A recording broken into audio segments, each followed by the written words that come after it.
Good day. Today we're going to be talking about improving our reading comprehension and how we can be intentional in making decisions that will help our teachers in strengthening their knowledge lessons or their reading comprehension lessons that will be replicated in all the curriculums that are being used in Giles County from K-12. So today we're going to determine a clear understanding of implementing quality reading comprehension lessons. We're going to identify lesson adaptations that support student learning, and we're going to practice planning with integrity for an upcoming lesson. So the purpose of doing our Turnkey PD series was building off of the work that we did last year, in which we saw how ownership over the curriculum or ownership over the professional development really helped maximize the learning and the impact on students. And so we heard from teacher leaders, we heard from school leaders that they really appreciated the Turnkey series. And so we're building off of our strengths from last year and continuing with that this year. And what's exciting is because this year last year's focus was on foundational skills, this year's focus is on knowledge or reading comprehension, which actually impacts all grade levels, K-12. And so we're excited to build on the work that we did last year and be able to include all of our schools, including the high schools and the middle school and the schools that are K-8, not just supporting their K-2 classrooms, but really making sure that our work is supporting all students in Giles County. And so our goal is to build Giles County leadership and teacher leader capacity and confidence around CKLA and Amplify and my perspectives so that they can be resources and champions of the Giles County literacy vision at each of the schools. So we want to always ground our work in the vision. We're going to be talking today a lot about vision and the work that we are attempting to do with our students.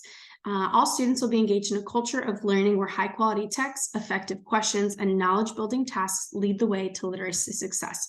So I want you to keep that vision present in your mind, at the forefront of your mind, because we'll be visiting that in just a moment and how this should guide our thinking when it comes to improving our reading lessons. Today, we're going to be talking about the shifts, the Tennessee shifts, and how they kind of impact this conversation around strengthening reading lessons. Talking about moving beyond fidelity, what fidelity is and what is integrity, and how those two terms can really help guide our thinking and our planning. What adaptations are appropriate? So what can we adapt in our lessons that will strengthen them? And how do I plan the best adaptations? So let's start with talking about the Tennessee shifts, regrounding ourselves. Sometimes they're called accelerators. But essentially the three main shifts in the Tennessee standards were: 1, regular practice with complex text; 2, reading and writing grounded in evidence and textual evidence; and 3, building knowledge through content-rich literary and informational texts. And so we're going to be digging into these three key shifts and how they play a role in what we're doing and thinking about literacy instruction with our students. For many of the teachers, this was a review of work that we did this summer. And so this is a highlight of the knowledge around these three shifts and the lessons learned. And so just a disclaimer that some teachers might have already seen these slides, and this is just reminding them and grounding them again in this information. So the first key standard shift, or the first key accelerator, was text complexity. And I want to talk briefly about why text complexity matters. And so studies were done in 2012 and before that were analyzing the average lexile of text that were being used in various settings. So you can see in this chart is showing the actual quartile ranges, or the lexile ranges, of different texts, all the way from high school literature to college textbooks to entry-level occupations and ACT and SAT. And what this study found was that students were not being exposed to quality or high enough text kind of complex texts in high school and in college compared to the ones that we were going to be experiencing in entry-level or qualified jobs. And so really students weren't getting that exposure, they weren't getting practice with complex texts, and it was not preparing them for the level of complexity that they were going to be experiencing in many different jobs. Another similar study done around this time was around the ACT and was studying the type of lexile and the type of text complexity that they were seeing in the ACT test and how students were doing. And really what this test or this study found was that regardless of the types of questions, so as you can see, each line represents a different type of question stem or category: main idea, supporting details, relationships, meaning of words or generalizations, and conclusions. So there are different types of question categories. And so what this ACT study found was that regardless of the question stems, students were actually performing about the same average percentage of corrections correct across ACT score. So if you were at a 20, you were scoring about the same on all those different types of questions. If you were at a 31, you were measuring about the same on all those different types of questions. So there's really no outlier in the question stems or question categories. What they did find, however, was that students were performing differently based on the complexity of text. And so this found that students did have an outlying factor, and that was text complexity. On uncomplicated text, students were pretty much scoring, obviously, according to their Lexile or according to their ACT range, more challenging. And then as it got more complex, they really saw the change.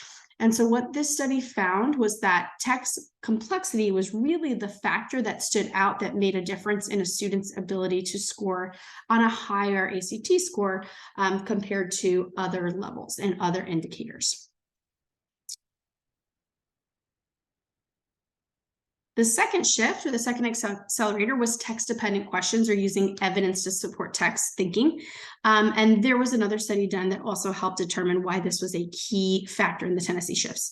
So they divided students into 2 different classrooms in this study, and the classrooms were assigned to work with the same text, but with different types of questions.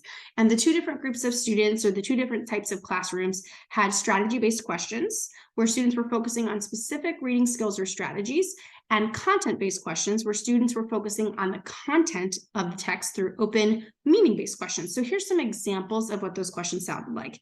In the strategy-based questions, identify strategies you can use to monitor your comprehension while reading, make a prediction about what will happen, or how do you determine the main idea.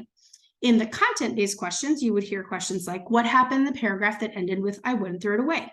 Why did the author describe it as funny to read words that stood still? And what specific details tell you this takes place in the future? And these 2 groups were assessed on a similar exam at the end of this study. And what was found is that the students that were in the strategy-based comprehension class actually performed lower than the content-based class. So you can see the range of performance across those 2 groups. On average, the number of ideas recalled was 10.33, and there was a pretty significant number for the content-based on 16.2. So what this found is that there was no added benefit to teaching with a strategies-based approach because students in the content-based classrooms were not only outperforming them on recalling ideas, but they were also able to answer those more strategy-based questions that were generic on prediction or generic on main idea. Yet many still teachers are focusing on teaching reading strategies over meaning-based instruction focused on 10 specific details and ideas. And let's use an example of why this approach is ineffective.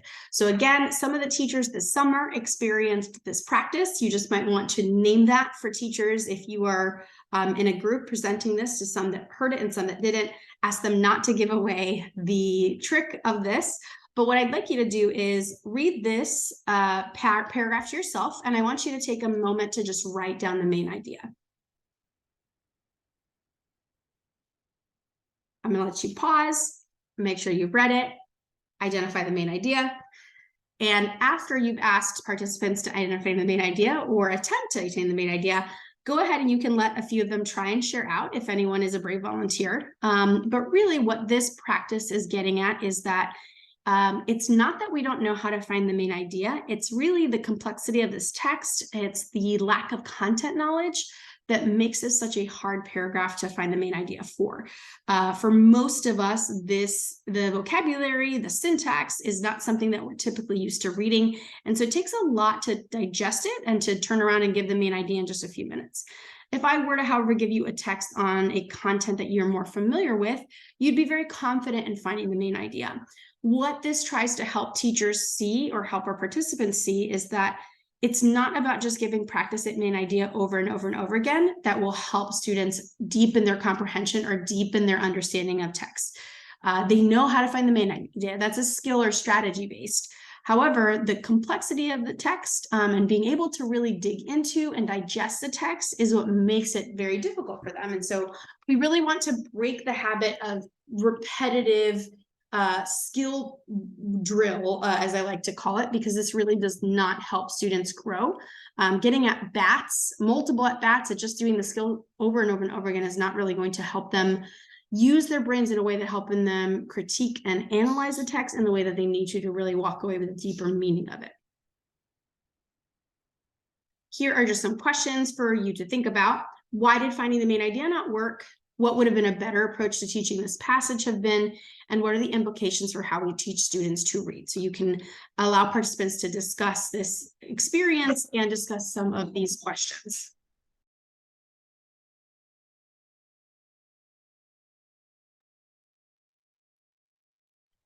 Let's talk about the last and third shift or accelerator, and that is content knowledge. And so let's talk about why content knowledge matters.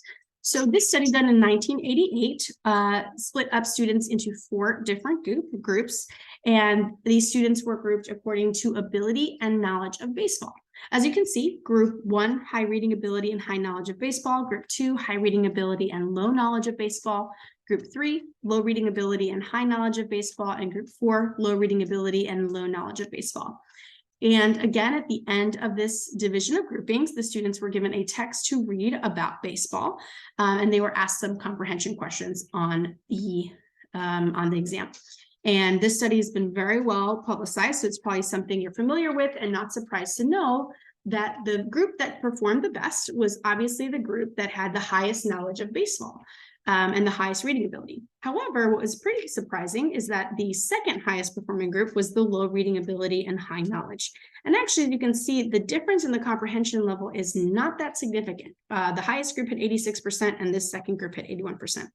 So what this really demonstrated was that even though there was a higher reading ability for other students with that low background knowledge or that low content knowledge, they really had a hard time accessing the information in this text. Similar to the experience we just did with the main idea paragraph, our lack of content knowledge or vocabulary around that passage made it really difficult to digest. And this also showed that the low ability or the low knowledge of the content of the baseball really affected a student's ability to comprehend.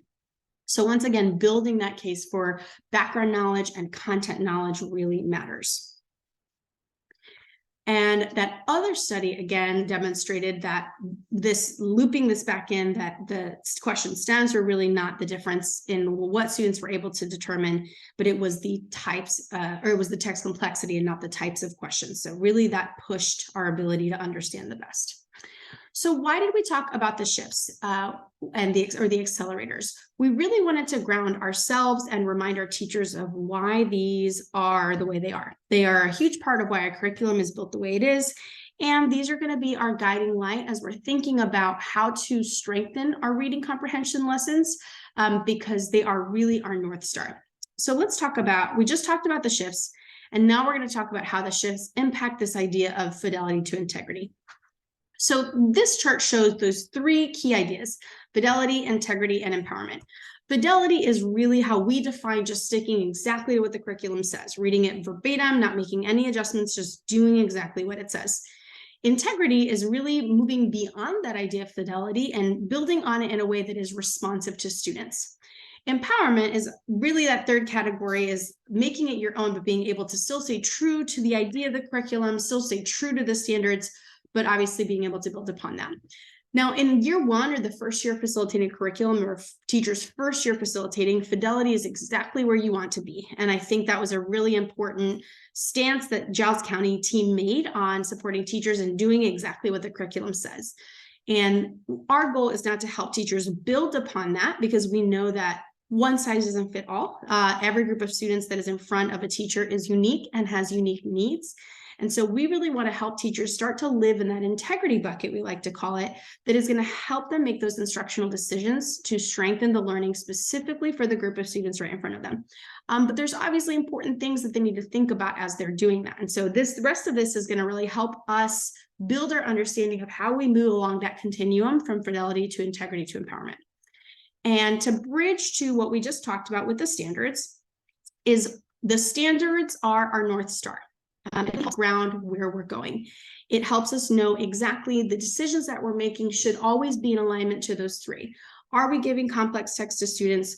Are we incorporating textual evidence and text-based questioning in our opportunities for students to think about tasks?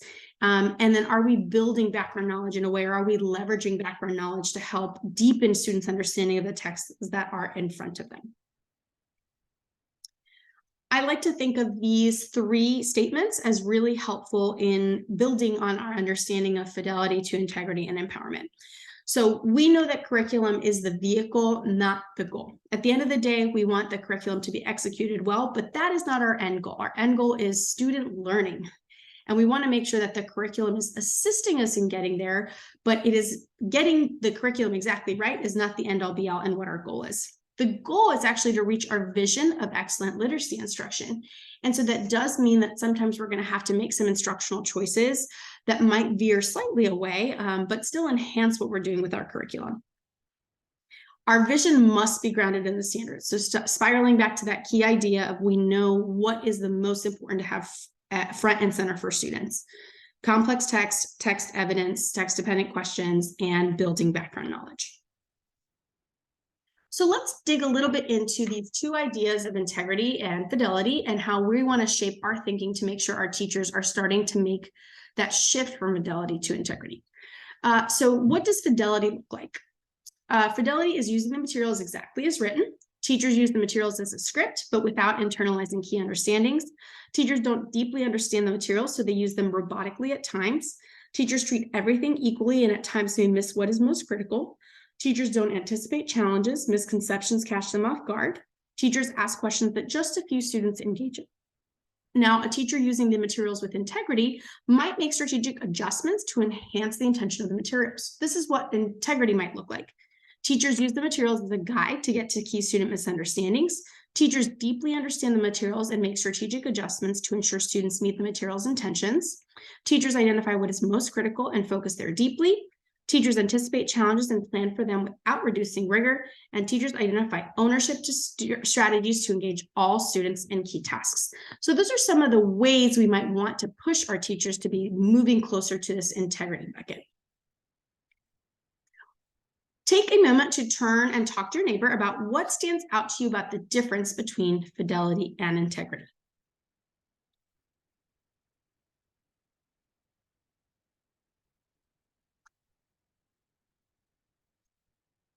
After sharing with your partner, as you build upon their responses, what does integrity require that fidelity doesn't? What might we need our teachers to be able to do as they're ensuring that they have integrity in their lessons and not just fidelity?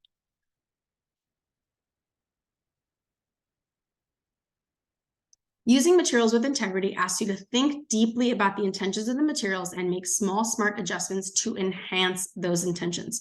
So we're not throwing away the curriculum. We're not building in new texts. We are not throwing the baby out with the bathwater. We are enhancing it and still living out the true intentions of the text, the key ideas, the text-dependent questions, but we are finding ways to maximize and enhance in our instruction to meet those intentions.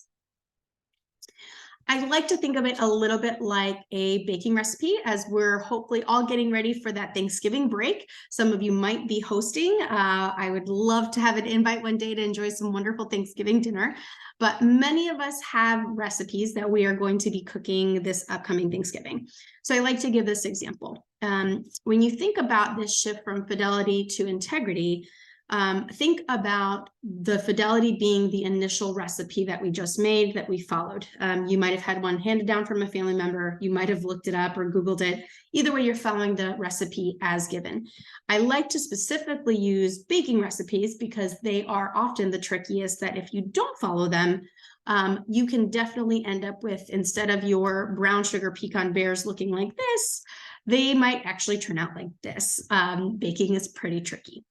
And so I give this example because I want teachers to follow this pathway. We know that you have to follow the recipe first. That is what we preached to them while we were asking them to live in the fidelity bucket with the curriculum. You have to know what it's asking. You have to know where it's going so that you can see the end result and end up looking like the top picture and not the bottom picture. That's what happens when you don't follow it. However, we do know that once they have seen the product, they've been able to create the beautiful recipe of the pecan bears, that they now can start to make some decisions. Maybe instead of pecans, they want almonds. Maybe instead of almonds, they want to add some Hershey Kisses, right? That's what we're talking about as we're moving into this integrity and then ultimately the empowerment bucket. Is we know where they're going, they know what they want students to do and where they need them to get.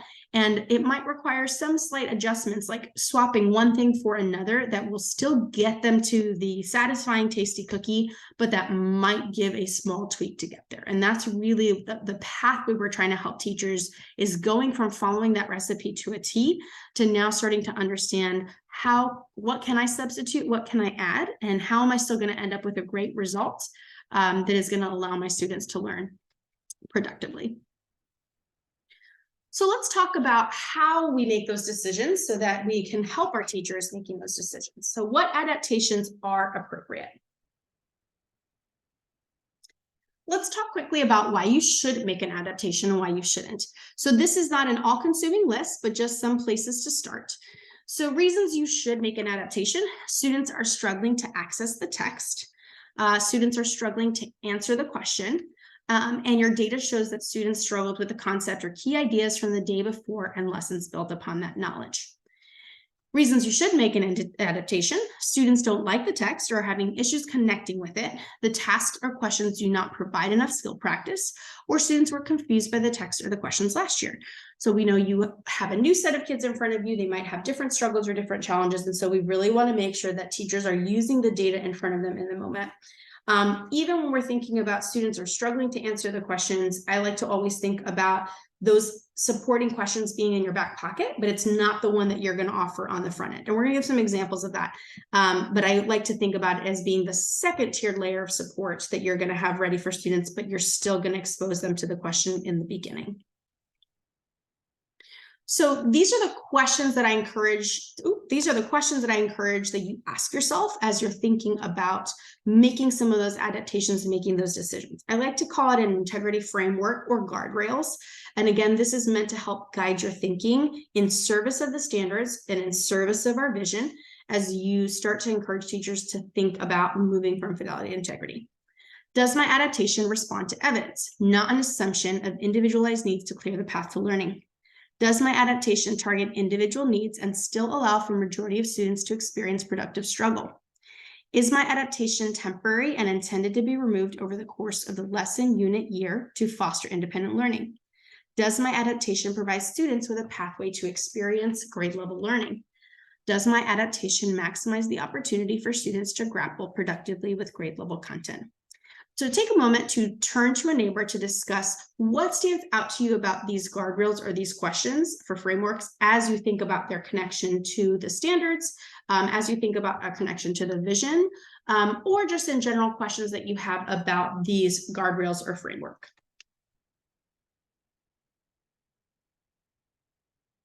Let's shift into thinking about how do I plan the best adaptations.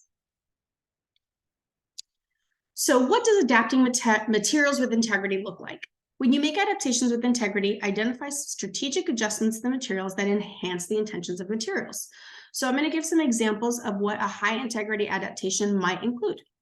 Spending more time on key questions or tasks that align to essential unit and lesson understandings, and less time on those that do not. Identifying instructional strategies to engage all students in the thinking required by the most essential questions and tasks. Incorporating additional or enhanced writing opportunities into lessons. Identifying strategic comprehension questions to incorporate into read alouds to prepare students for culminating comprehension tasks. Integrating strategic scaffolds to meet student needs without reducing rigor. Example, do a partner read rather than an independent read of the reader, and strategically pairing stronger and weaker readers together. Okay, here are just some examples, again, not all inclusive, but just some ways to be thinking about a high integrity adaptation that would, again, serve the group of students in front of you that might be a slight adjustment from what the curriculum is telling you to do. Here are some, turn and talk, how do these adaptations fit within our integrity framework? So if you need to go back to look at that integrity framework, how do these match or mirror some of those guardrails that we just talked about? Here are some examples of integrity or adaptations that do not fit integrity and considered improvisation or reducing the rigor. When you adjust or change the curriculum in ways that remove opportunities for students to engage in high-level thinking and grade appropriate assignments. Here's some examples. incorporating questions into the close read that focus on skill drilling instead of a deeper understanding of the text, changing the text of the unit or using only supplemental text in the unit, removing questions so that students do not get at the higher level thinking, using the text only and not using any of the aligned questions, changing the tasks in ways that changes the purpose of learning, substituting the task from the materials with something teacher created or adjusting the task to remove rigor, changing or modifying the assessment. So these are all, again, not fully comprehensive, but just some ideas of adaptations that really fall more into the improvisation bucket. And similar question is, why do these fall into this category? Turn with your neighbor. Why do you think some of these fall against our guardrails or are not in service of our vision or not in service of our standards?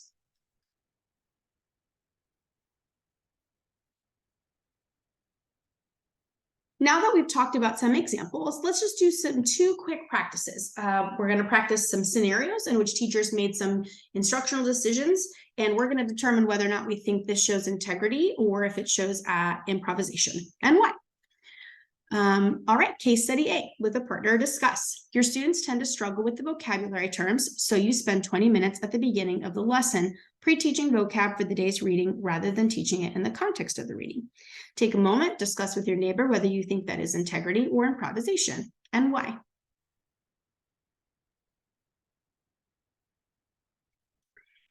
If you unpause the video at this time, the correct answer is that this would be improvisation. This is not a smart addition to the lesson, and that is because vocabulary in context is actually more impactful than pre-teaching it. The material does not call for 20 minutes of vocabulary. That is very intentional. Students do not acquire vocabulary terms in that best way. It's best in context. And so even though in an effort to maybe provide more access to students with background knowledge, this is actually not the best way to do that. And that is why this would fall in the improvisation bucket, and this would not be a good instructional decision. Let's look at case study B. Again, with a neighbor, you're going to discuss. Your students are struggling to read the text independently, so you do a partner read and pair stronger and weaker readers together. If you go ahead and unpause, you would determine with your neighbor that this is an example of integrity. This is a strong adaptation that you can make. Again, this is not changing the text, it's changing the way students are accessing it. Again, remember that these types of scaffolds should be released over time. Eventually, we want students able to read the text on their own, or at least giving them exposure to reading the text on their own. And so this, although at this time, this would be a great integrity adaptation, you would want to remove the scaffold over time, but the correct answer is that this is a strong adaptation. Case study C, you add a writing task for the day, having students write about the last comprehension question from the lesson rather than discussing it whole group. With your neighbor, you can unpause after you've discussed. This would be considered an integrity adaptation. So this is a strong decision to make students write instead of discuss. Again, you want to have a balance of writing and discussion in class, but this in itself enhances the task. It does not diminish it or take away in any way. And case study D, you add in questions during the read aloud on point of view to give students more practice with point of view because the TDQs only provide one question like this. Pause with your neighbor, discuss. And this is an example of improvisation or a low quality adaptation.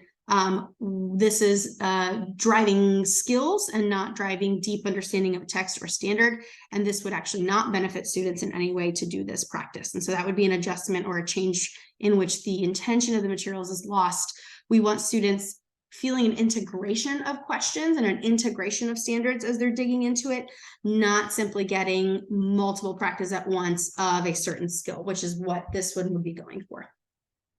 So let's just give one more example before we jump into practice.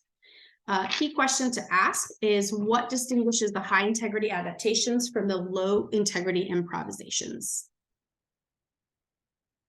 And here's three additional examples from our own curriculum. There's a balancing act that needs to ensure that adjustments or additions to questions maintain the grade appropriate rigor. So again, which of these questions show integrity and which show improvisation and why? Based on your grade band or the grade bands you support, you could either look at all three sets of questions, or you can focus on the curriculum that your teachers are using specifically. In the CKLA, how do you think Pandora felt when all of these terrible things burst out of the box? How would you have felt if you let out all these terrible things out of the box? Amplify, how does the author show the character's frustration? Would you have been frustrated at the loss of the necklace? Why or why not? My perspectives, what does this detail tell you about the character? Why does the author use these particular details? What images do these details paint of the life Madame Loisel desires? And so with your neighbor, discuss in your specific curriculum category, which of these questions show more integrity, which would show an improvisation. If you're not familiar with the curriculum as much, or you don't know exactly where to pull this from, then really just discuss which of these is more grade appropriate and which one is higher rigor between the two of the questions. Again, think about standards-driven instruction. Which one is using text-dependent evidence, which one is engaging in a complex text, and which one or is building content knowledge. After you finish discussing, after you're done pausing, just to give you a quick answer or recap, although lots of points should have been brought up. In the first example, question 1 is the stronger of the two. It is closer to being grade appropriate. It is better integrity. It's actually the question directly taken from the curriculum. And the reason that that is a stronger question is because it does require students to answer the question based on the evidence they have. Even though it doesn't explicitly say why, a good teacher move would be to ask why, because it does require students to go back into the text to determine why Pandora felt that way, because they just read about it, versus an opinion on how you would have been in that situation. Now, that question is not necessarily inappropriate, but between those two, that one gets more at standards-driven instruction and grade appropriate rigor than the second one. In the amplify category, how does the author show the character's frustration versus would you have been frustrated at the loss of the necklace? Why or why not? Now, this one, again, similarly, the more specific, the better, which is 1, because it allows students to dig into the text to really support that answer. However, in the second one, the why or why not actually could build upon it. So this one was a little bit trickier. 1 is the stronger of the two, but it does help that the why or the why not helps with the frustration of the give text evidence to answer that one. And let's look at the last example. What does this detail tell you about the character? Why does the author use this particular details? What images do these details paint of the life Madame Loisel desires? So the second set of questions is the stronger of the two. Although the first one is getting at details about the character, the second question actually is highlighting more the author's craft. And that's really what this question is getting at, is how is the author making those decisions around which details, and how does that paint a vivid picture of the life versus just a generic question about details about the character. And so although they're both getting at the same idea of details and character impact, the second one does ask students in a way more specific way to analyze the author's craft or the author's choice, and really helps them kind of narrow their focus on which details specifically help them build to a higher inference. This would be a great example with your teachers to bring in example questions from a similar unit that they're in the middle of doing right now. Often what I like to do is, as I'm doing this part of it, I will have them look at an upcoming lesson. If I've observed and I have anecdotal data on questions that were maybe adjusted, this would be another great opportunity, is to really help teachers start to make decisions on either the questions they're asking and how it might lower the rigor, or how can they enhance questions to improve the rigor or improve it being text dependent. All right, and so the last part is really thinking about how our lesson preparation tools can help us in this process. And so during this part of the session, what I would like is for you to take out whatever internalization tools you have, whether it's a unit prep, a lesson prep. Again, that is different based on the curriculum that you're using, for which grade bands you're supporting today. So look at the tools that you use. And as you're looking through the questions, I want you to highlight or identify where are areas already built into the internalization process that actually lends itself really well for this conversation. What are the questions in the process, or what are the steps in the process that have teachers already start to think about where they might need to make some intentional tweaks or adjustments to move from fidelity onto integrity? And you can pause as you work through this, but across all of the tools that you all have, by thinking about student misunderstandings, by thinking about critical parts in the text, all of them have elements that are really digging into a time where teachers can think about this part in the process to enhance learning. Something else to think about as you're layering on that intellectual prep process or whatever tool you're using is that integrity framework or guardrails really have both front of mind as you're having teachers go through this process. And in the last chunk of the session, it is work time. Identify a lesson you will teach for next week. In grade level groups, discuss the specific questions from our intellectual prep protocol that help you think through which adaptations you might need to make for this lesson. And remember to always use your integrity framework. So using the tools, using the framework, take out a lesson that is coming and start to prep and plan for that. And that way you can start thinking about, where am I making those intentional decisions that are moving me beyond fidelity into integrity, again, in service of the standards? How am I using the data in front of me to support the kids that I have? And then how am I using those guardrails to make sure that I'm always living in service of the standards? And just to recap right here at the end in our reflection and closing, our next steps: determine the best way to turnkey this content to your teams back at your school site. Pick your highest leverage lessons and engage in the lesson prep process with your grade level team, and reflect on the lesson and compare student work samples. So something that I really encourage that we're going to be talking more about in the spring is, after we have really spent time intellectually prepping on a lesson with our teams or with our coaches, how do we then analyze the work that we saw from students that show whether or not they met my goal? And if not, what are the decisions I can do to adjust it? And again, any questions, please feel free to reach out to me. And thank you once again for an excellent job today.